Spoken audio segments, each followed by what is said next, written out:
You are about to journey against the current of contemporary thought and beyond the troubled waters of daily news to the very source of our extraordinary culture. You are going upstream with Cashel and Edge. Well, welcome back, Loy. You see what show this is here, right? You see this? Can you see Jack, that? You got a jacket on there. And it Upstream says, with Cashel and Edge. That's that show we're on right now. That is, yeah. We have our own merch now, you know. So. Oh, man. Who'd you hire to run the merch department? Well, actually, one of our fans, fellow named Jim Stringer, did this, and he's in that business. So anyone who wants some merch from the Upstream merch or just merch in general, probably should contact me through my website, cashel.com, and I'll get a hold of Jim for you. So, and that way you could support a non-woke business. I am confident there are no rainbow flags flying at Jim's place of business. Is that right? I suspect, unless the pressure on him was too strong. I was driving through your neighborhood the other day, and I noticed they still have a bunch of those up. There's a few. And there's still a bunch of signs that are instructional, I guess. Yeah, right. I took a bunch of notes. I'm really not sure exactly how, but it's telling me to be a Marxist asshole, just like they are. But I wasn't sure how exactly to do that. Well, it takes training. Mm-hmm. You know, you have to, it helps to go when you're young and you go to a re-education camp known as freshman orientation. And that's where they set you on the path to full-blown Marxism, ideally by the time you graduate. But don't those big Catholic churches in Brookside stop all that stuff? They once did, you know. The days of Fulton Sheen are long gone. Now we're in the days of Twotier Justice in many which ways. Twotier Justice, that's going on. I mean, it's having its day in the sun. And that is the subject of this hour of Upstream with Cashel and Edge. Jack Cashel here, by the way. Loy Edge here. Yes. On this contentious topic of two-tier justice. And now, what law school did you go to, by the way? I am a JD from, let's see, what was my Juris Doctorate from? It's a known accredited university. I cannot remember. But you were in the top half of your class regardless. I was right above Biden. Yeah, exactly.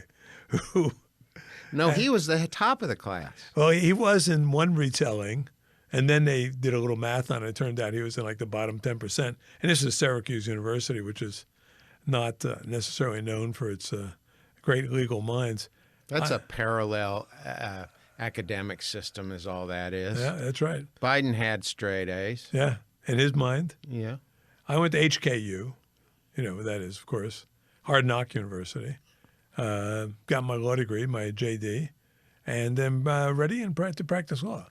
Or do you have to tell people when you're on the radio or a podcast or something? I notice people always say, I'm not an attorney, however. Right. Are you like going to get your butt suit off if you don't say that or something? I think it helps to. Is that kind of like a mother may I? It's like, make sure and sign all your documents. But I'm not an attorney. Make sure and sign all your documents. I'm an attorney.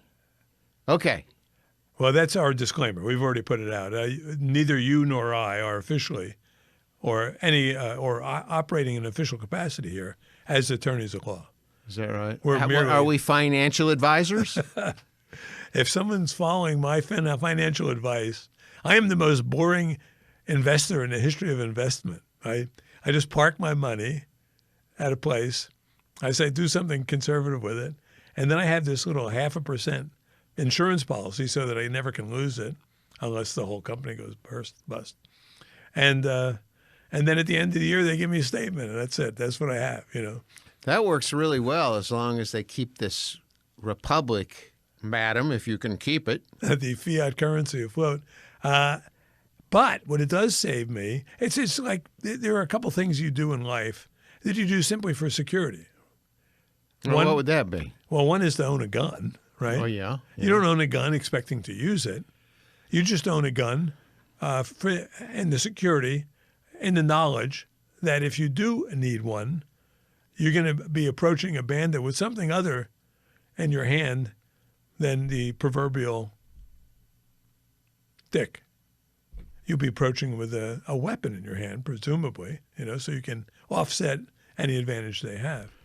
Yeah, you'd feel pretty stupid if you didn't buy that gun, and there you were sitting there fiddling around with a bunch of like fireplace tools going, where's that damn poker? Yeah, right. Oh, it's downstairs by the fireplace, not upstairs by where you need it. And in today's two-tier justice system, you have to be able to defend yourself because you cannot expect to get justice under the law. It's an interesting period in American history, and we've talked a little bit about this before, but in light of recent events, for instance, the recent basically wrist slap to young Hunter Biden and the indictment of former President Donald Trump, it's becoming too blatant even for the people who benefit from it to ignore. That's right. It's really been front and center. And to me, this feels, I don't know how you feel about it. I assume we're on the same page with this. But this game is very, very, very dangerous. Yes. Doing the ill-distributed justice trick where everybody can see that the game is rigged is an end game scenario. It is not tolerated. Violence comes from that sort of behavior. Right. So when they're institutionalizing these sort of things, it starts getting dicey in public because it does go to those things that you're talking about, your own safety, your own protection. But it goes also, it leaks into these other trigger issues that are emotionally triggering. And a lot of good people can do some really, really crazy, violent stuff when they are convinced that they are protecting people who are being attacked or wronged. And a lot of times they'll even put on green uniforms with stars and go fight for those things. That's right. And, when they do it in your face, unapologetically. Yeah. So, for instance, if you were thinking strategically in an old-fashioned strategy, historic Republican, Democrat, civil government strategy, and you were the head of the Department of Justice, and Hunter Biden was coming up for some sort of, sanction, you'd throw him at least 6 months in prison or something. So to appease the other side and to suggest, to give at least the appearance of justice. If you're going to fudge, you were going to fudge a lot more carefully back then. Right. A lot more judiciously fudging. That's right. Now, when you don't feel obliged to fudge at all because you want to provoke a reaction, right, as you're suggesting, and then when you provoke the reaction, you control the media that describes what that reaction is to the rest of the nation. And it works out for you. At least it has been so far. And there have been shocking examples. And I think what's interesting about this is every time that paradigm shifts or where we've stabilized kind of gets nudged, right, it's a memorable thing to us. Yes. All of us who are justice type of people who put a lot of faith in law and order and a lot of value in the Constitution, we don't forget this stuff. I mean, I can remember, and it seems like it was just yesterday, but do you remember the Black Panthers standing outside of the polling place? Right. Armed. Well, that was the New Black Panther Party, 2008, New Black Panther Party. Philadelphia, threatening voters. Threatening voters at a polling station. Right. And then our then Attorney General, finally, they wrestled some kind of a statement out of him, and his statement was, we aren't going to arrest minority people for that kind of thing. That was pretty much it. These guys... it was what? It's like, and? Right. This was November 2008 in the Philadelphia polling station.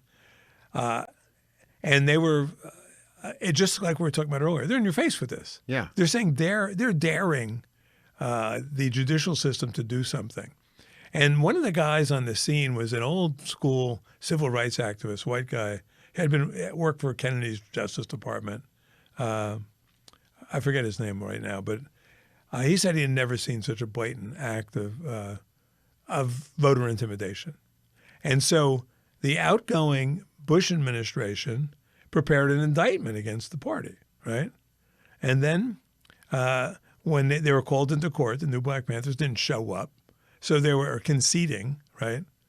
And then, you're right, Eric Holder comes in with the new administration. They just dropped the case altogether. He just said, we don't do that. Right. And I'm like, well, that's the legal, I mean, that's your defense?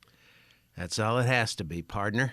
Well, and that's that in a sense, probably with the election of Obama, you saw the ramping up of the two-tier justice system. And absolutely. And I was thinking about this. The New York Times claims to report without fear or favor, which is nonsense. But the phrase, there are two, in the physics of justice, there are two factors involved. One is fear, you can evoke, and the other is favor.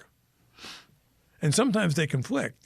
Someone who's favored has reasons to be afraid and they compromise some way or another. But for in the age of Obama, including even before that, because for at least I would say probably a half century, the Department of Justice has been the lawfare arm of the Democratic Party. I mean, they control the Department of Justice. And explain that for people who aren't familiar with that term, lawfare, because it's kind of it's had its moment lately too. Right. It's basically the left strategy to use the courts to suppress opposition. And they're doing it with Donald Trump. They did it with Sarah Palin in Alaska. They've done it with any time. Take one of our great traditional protections and turn it into a blunt cudgel. That's right. But they've been doing that for a long time. And since they've controlled the Department of Justice going back to the Nixon, going back to Watergate, they've been able to successfully do it almost under the radar. Using either fear as a weapon, as in the case of the New Black Panther Party. Mm-hmm. You don't want to go against that. Who knows what's going to happen to you? Or favor. And a classic case of that was the Sandy Berger case, right? Oh, yeah. And we see that in comparison to what happened to Donald Trump. For those who don't remember, Berger was the first to get in as the Deputy National Security Advisor under Bill Clinton. He came in as that because he could not pass muster through any kind of Senate confirmation hearings, because the National Security Advisor doesn't have to be confirmed in that way. Then they promoted him National Security Advisor. He was Clinton's fixer. He was the guy like, you've seen Pulp Fiction, have you? Mm-hmm. Where Winston Wolfe shows up. And he was the fixer. He was the Harvey Keitel character. And he comes and goes, I solve problems. That's his role, right? Wow. And in his case, in the movie, the problem was getting rid of this dead body. So Berger was a problem solver. He was the guy who did the dirty work, who did the Chinese deal, who negotiated the campaign cash for stuff, And there was a dirty, dirty period. It's never been fully exposed. But so come 2000, after September 11th, we've appointed a 10-person high-level blue ribbon panel. And the Dems put all their pit bulls on it, and the Republicans put all their, I think the worst people in the world are on blue ribbon panels, On the Democratic side. Line up some total asses. We need a blue ribbon panel. Right. And on our side, the Republican side, they put up, St. Michael. Jimmy Stewart, right. I mean, all the do-gooders, all the rhino do-gooders, they queue up the Liz Gary Cheney Cooper. Yeah, right. Audie Murphy. Yeah, there they are. Mr. Smith goes to Washington ×5, and they're not prepared to deal with them. But so Berger is assigned to go by Clinton. It's not his idea. He admitted as much. To go into the National Archives and Records Administration, NARA, and to extract documents that are probably related to the wag the dog thing or related to either, I think they were related to TWA Flight 800, something that I've talked a lot about, or certainly the Clinton's failure to do something in the run-up to September 11th. Some of them were original documents. Some of them had Clinton's handwritten notes on them, you know. So they were potentially bombshells. He takes them out on multiple occasions, and the archivists see this, and they later learn that he would take him, and at lunch breaks, put him in his socks and his underwear, stick him under a construction trailer at lunchtime, and then at the end of the day, pick him up, take him home, and shred him. He admitted as much. Now, back then, amazingly, there was an honest archivist named Paul Brackfield, Inspector General, and he brought this to the attention of the Justice Department. We caught him. We have this. This is not maybe, it's the real deal. And he goes to the Department of Justice. They say to him, you have to tell the commissioners this before Berger testifies, that we've caught him on multiple occasions now stealing documents. And the Department of Justice, I looked up the DOJ lawyers who were involved in this. They're all Democrats, all holdovers, all donors, Democratic Party. And they stonewall the guy, and they don't tell the Justice Department, tell the commissioners. So when Berger shows up before the commission, Thomas Kean, who's the Republican saintly guy sitting there, former governor of New Jersey, says, well, we're honored to have you here, Mr. Berger. Kind of BS, so. And then, what the penalty finally, it comes out. Someone leaks it from within the Bush administration. It causes what the New York Times calls a brief stir in the campaign cycle, because he was Kerry's foreign policy advisor at this time, 2004. And then the Justice Department, for his punishment, $10,000 fine. I remember it was a big fine. It's like a valet tip for that guy. But the potential power of those documents, the potential impact of those documents that were stolen by that creep. And shredded by that creep. Right. Completely, probably changed the direction of the entire nation. You're absolutely right. And how many times does that happen so cavalierly? It's like we're on Mr. Toad's Wild Ride. Yeah. And there are a bunch of pierced, tattooed, crazy, purple-haired idiots driving it, No, you're absolutely right there, Lloyd. They had the potential to rewrite history, to let us know what actually happened in the run-up to 9/11, why we were asleep at the wheel. But it was allowed to happen, and it just. To you folks out there on the fence who aren't very political, and you think, oh, all the sides are bad. Right. They do this on that side, and they do that on that side. Listen to this. They stole the documents and shredded them. Right. That would have told us who did what was right. And who did what was wrong. If you're on the fence and you know about what happened, and you can't connect those dots and go, well, doggone it, that woolly rascal Berger, he stole all those documents. Now we don't know who did what was right, and we don't know who did what was wrong. But he got that $10,000 fine. And so we're all better off now. We're all good now because he paid $10,000 to some other Democrats. It's amazing. Has there ever been a case, Loy, where when you heard the verdict, you just were saying to yourself, "What just happened?" Oh God, so many times. This is probably a classic in our lifetime. Yeah, I'm sure it'll come up while we're talking. Yeah. Because, there have been so many of those where you're like, huh? I think that the one that we probably can't talk about is the most egregious. Yeah, that may be, but... That's going on right now. Where people are in for longer than a year. For nothing. For parading. Right. Now, just those who don't know, we had a show... excised from YouTube for mentioning a certain date in January 2021. I would say, the case that riveted the nation, and that told people that there was that justice doesn't work the way we think it does. And this goes back to my physics equation: fear and favor. When these two things work in tandem, yeah. you get the O.J. Simpson verdict. Yeah. Now, did you follow that very closely, or? Well, you couldn't help but follow it closely, and that was kind of that was TV time. Right. It was on everywhere. Everywhere, right. It was on I can remember being at one of the restaurants down on Westport. Might have been the Prospect or New Stanley or something.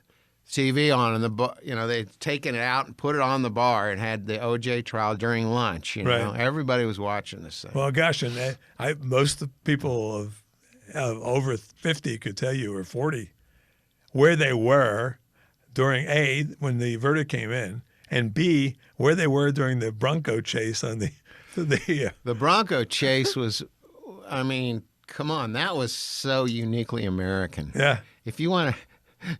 You want a microcosm of the American culture. It's like, okay, here's the deal. We got this guy. He's a player. He's a black guy. He's a real handsome stud. Movie star. He's a movie star. Okay, he played NFL football. Okay, right. He's a commercial spokesman for a big rental car company. He's a big celebrity, and he's got a great Q rating. Yeah, his Q rating's through the roof. Meaning everyone loves him, and that's what made it so shocking. And just to go on and on, okay, then what happened? Well, then he goes home, and of course his wife, she's a player, and she's hot, and she's blah, blah, blah, blah. That story. And then they go on this chase in this white Bronco. And in the O.J. case, he had both of my variables in my equation, fear and favor, working in his behalf, right? So first off, everyone favors him because he's O.J., the police and everyone, the courts and the media and whatnot. And then fear comes in. The fear that the wrong verdict will set the city ablaze, like it did with, and the second, the Rodney King trial, of the cops in that trial. So they both came into play, and we had a verdict that left the white America with its jaws dropping, right? Yeah. And for a lot of liberals, especially because women were on the side of the victim, O.J.'s wife, and her boyfriend, Ron Goldman, and they were shocked. They were horrified. Well, the Rosenbergs, you talk about that one a lot. Right. But in the case, this is an interesting one where the power forces on the left bump heads. Mm-hmm. They didn't know. The white women of America did not know that for many blacks, perhaps most, that race would trump justice in this case, and but it did. And the shocking to those. They were shocked. They were shocked. But they weren't shocked into a permanent sensibility. They were only shocked because they never pay attention. That's right. Exactly right. They don't pay attention. The only reason why they were shocked. It's like the last time they paid attention, maybe it was that way. Well, it may have been. In this case, everyone paid attention. Mm-hmm. So we all paid attention. We were all hanging by our radios or TV sets waiting for the verdict to come in. We were all confident that justice would be done, and it wasn't. And there was weird sexual tension in the trial. Oh, yeah, yeah. The whole thing was just so weird. And then the gal that was the neighbor, the friend of O.J.'s ex, or O.J.'s, what was her name? Oh, Paula Barberi? Or? No, close. She... the one who was accused of being a Colombian drug dealer or whatever? Something like that. They're all hot. All these like... They were hot. She had a big tramp stamp on her. She used to go to the Campanile when I lived down there. And, and by the time the trial was over, we all could identify 20 Mark Furman and... Right. And, all the Clark, what was her name? Marcia Clark. Marcia Clark. And Oliver Darden or... Yeah. I'm not sure I'm getting the names right. And then, of course, the guy in the beach guy in the shack. Kylo or Kylie or... He had a funny name? Yeah. I don't know. I should know that. I don't know why I can't remember that all of a sudden. Look at that. I've already forgotten his name. He was only, he was only famous for 10 years. No, my daughter, when she was writing for the Tampa Bay Business Journal, had occasion to meet him. And it was a big deal. He came into the office. Everyone wanted their picture taken with him. Is that right? And we're forgetting his name here. It'll come to me before the show's over. Yeah. I'll be walking down a hall later. Cato Kalin. There you go, of course. He had a Hollywood name. He was such a perfect character. Stoner, surfer guy. Cato Kalin, man. Very good. Who rescued us from the early onset of Alzheimer's here. You've saved yourself from worrying about that. I haven't. But well, those guest houses in L.A., I knew quite a few characters who lived in guest houses in L.A. Yeah. So that you're right. If they had been paying attention, they would have known. I pay attention to these things. It's part of what I do for a living. And so I've attended some high-profile trials and been involved in some high-profile cases. And to your point that they don't pay attention is what saved George Zimmerman from going to prison for the rest of his life. And George Zimmerman was accused of, he did shoot and kill Trayvon Martin. Mm-hmm. This is a famous case. I've talked about this before. I think you wrote a book about it. I did write a book about it. Went to the trial. You forgot. Yeah, no, but just to get back to your point about his was a jury trial. Should never have been arrested. It was a total scam from beginning to end. In addition to my book about his son, I'd recommend people check out the Trayvon hoax, which goes even deeper into the hoax. But what saved him at the trial was the fact that there's only a 6-person jury in this is Seminole County, Florida. They were all women. And they were selected because they were clueless. They had no idea, many of them, about the emotional baggage that was being attached to the fate of George Zimmerman.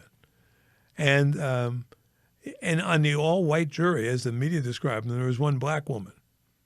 And she was particularly, damaged emotionally after the trial was over. And she realized by voting to acquit that she had alienated her entire, network of friends and family. She's a black Puerto Rican. So in the media would constantly say the all-white jury, right? She was black. She was darker than Trayvon's mother. But it didn't matter to them because they could make believe she, as an Hispanic, that she wasn't black. But her network was... Well, that was the same time that a mostly white Hispanic thing was emerging. That's right. George Zimmerman. Who was Hispanic also, but a white Hispanic. Right. According to the Puerto Rican reporter for the New York Times who coined that phrase. But they depended on the ignorance of a female jury to get a acquittal. If they had been more aware, they would have known the consequences of voting him innocent or acquitting him. But there's a case there where if the fear factor was high, they negated the fear factor through the stupidity factor. The fear factor is very high, and the day after, upset by the verdict because they didn't follow the trial or didn't want to follow the trial, the left in America exploded, and Black Lives Matter was formed immediately upon the acquittal of George Zimmerman in 2013, and they would come wreak havoc in the future. Justice doesn't just favor the rich and the powerful; it favors those who can evoke a mob and control the media. That shouldn't control the media. Evoke a mob to do things like.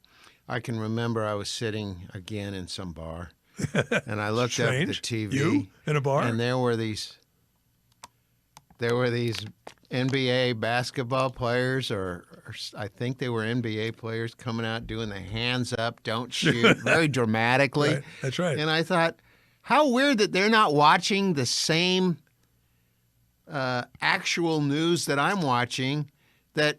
Without a doubt, says this never happened. No. In fact, they were attacking him. Yeah.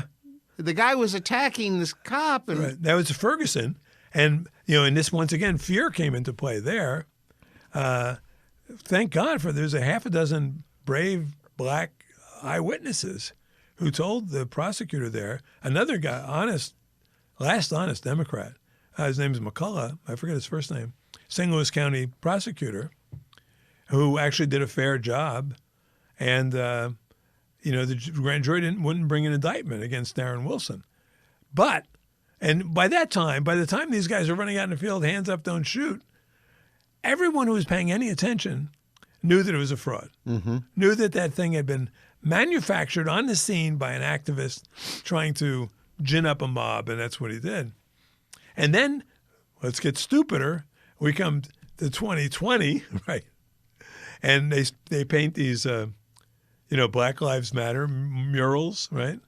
The one in Brookside has a picture of a guy saying, with his hands in the air, saying, "Hands up, don't shoot." So they've memorialized a idiotic moment and put it into play as a future benchmark for justice in Kansas City. That's embarrassing. That is embarrassing, and they don't even know enough to be embarrassed, and that's the appalling thing. Ignorance is a powerful force, as is fear. But there's odd, and it's odd how these factors play out. I was involved in another case, because I didn't write the book about it, but I wrote it around it.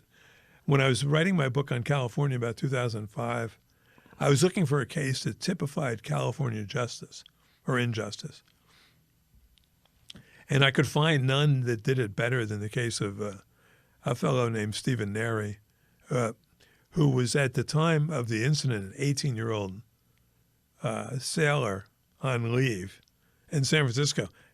Can anything bad happen to you when you're a sailor on leave in San Francisco? I can't imagine. No, I would imagine that the booze would take care of everything. It almost did.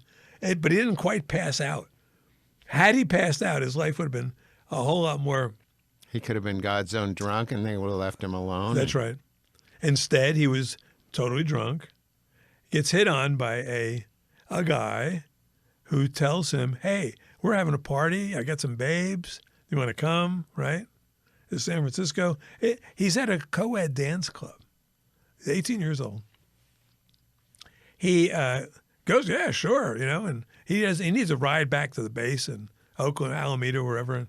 So the guy offers him a ride, and so on and so forth. And they get to the house. The guy slips him a little ketamine or whatever. Next thing Stephen knows, or that he comes to, the guy's on his back, trying to rape him. Right? Stephen fights him off. They get into this desperate fight, and he kills him. He doesn't intend to, but he strangles him, he's fighting for his life, I hate basically. that. And 9 out of 10 times. Yeah, right. This guy, by the way, because all the power equations come into play in this case. Stephen panics. Now it's like 4 a.m. or something, and he, finds his way back to the base. Doesn't report it immediately. And then finally, I think he goes to the chaplain and tells him what happened. He gets turned in 1996, an election year. Here's where favor, all the power factors come into play. The fellow, the victim, just happened to have several priors for doing similar things.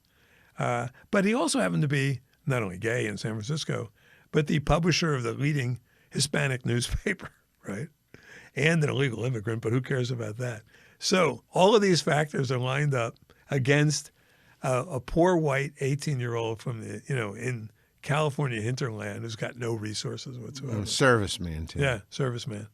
In a year when the don't ask, don't tell mantra is under assault, and it's an election year, and so the Navy throws him to the dogs, and he gets sentenced to 16 years to life, right? If he had been a female, there's no trial. So the tiering in justice works in many different ways. Oh, and, we shouldn't just be locked into the judicial system for this double-tiered justice, because it's happening all through our society. It's part of this incremental destruction that we're seeing of every institution. Yeah. And so even as political grandstanding, politicians are using this dual justice system to make their mark, to make their big grand gestures. Oh, Bo, what's his name? The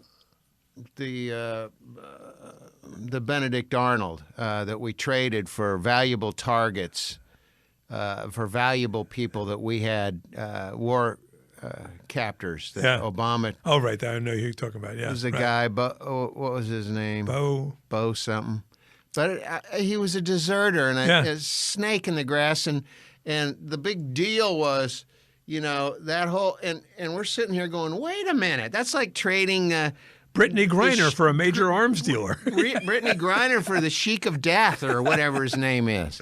Why would you do this? Is crazy. So it's not only just in the official judicial. Right, exactly right. They're doing this with political gestures, with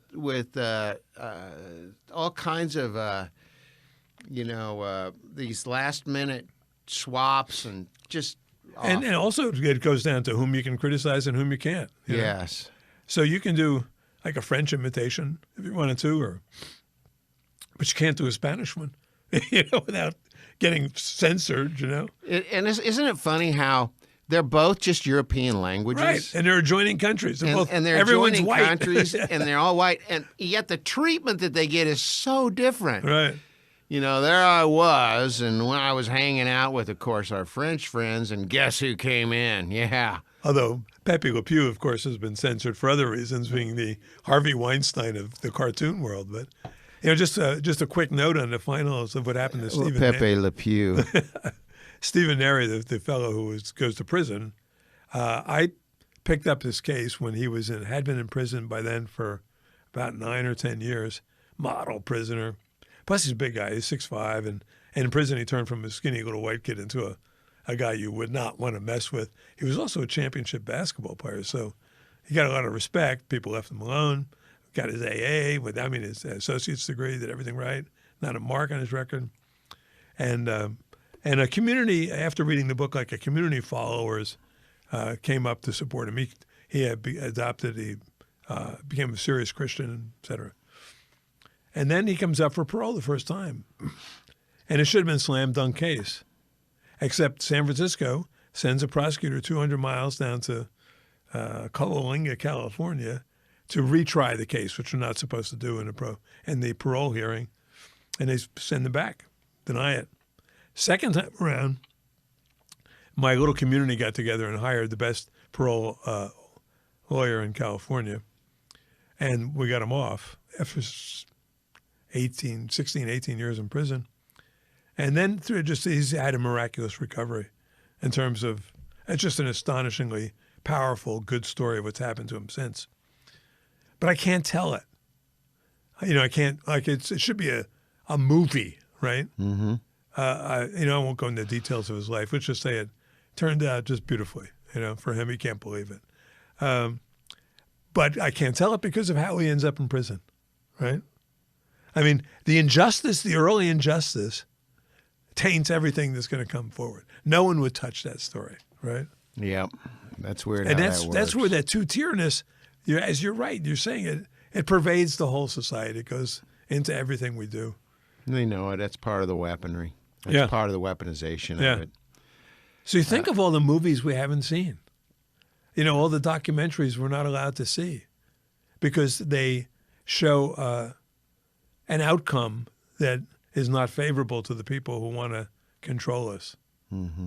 I could have made a half a dozen movies just from my own experiences.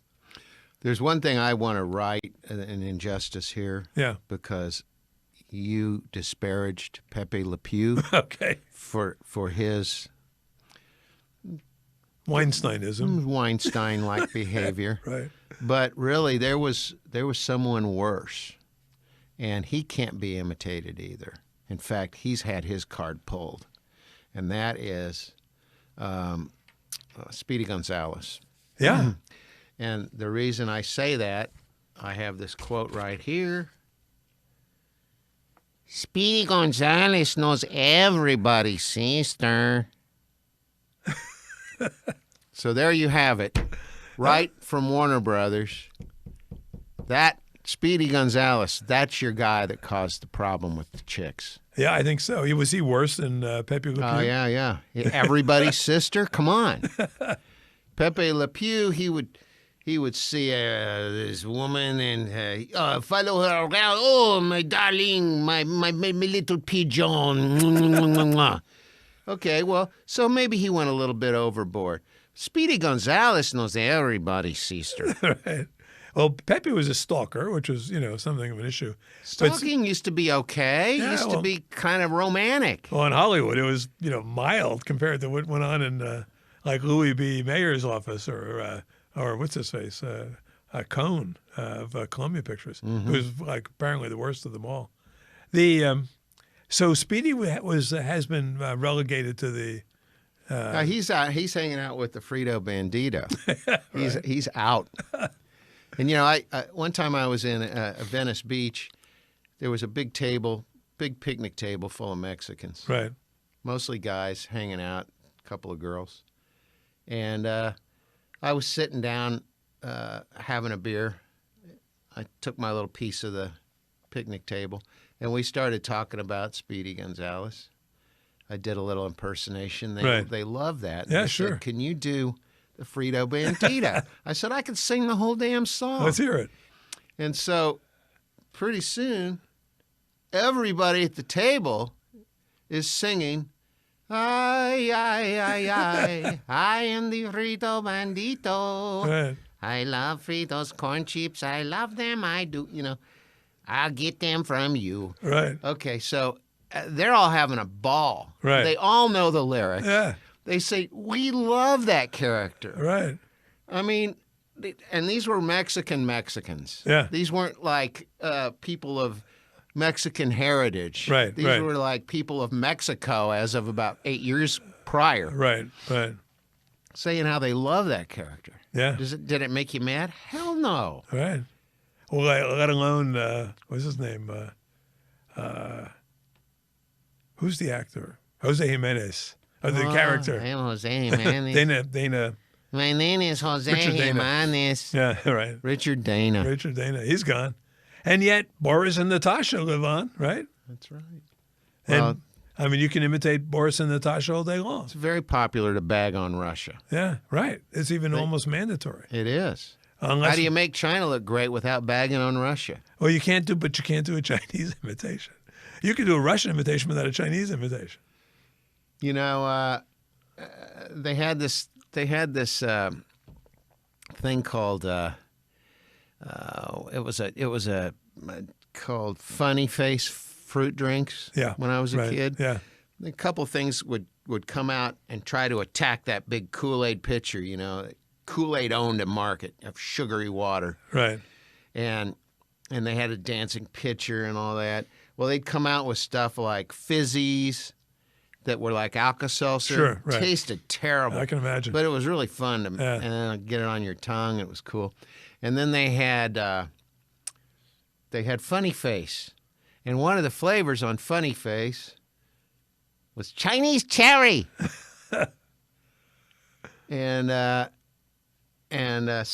all of a sudden, Chinese cherry was gone. Right. And Choo Choo Cherry came on.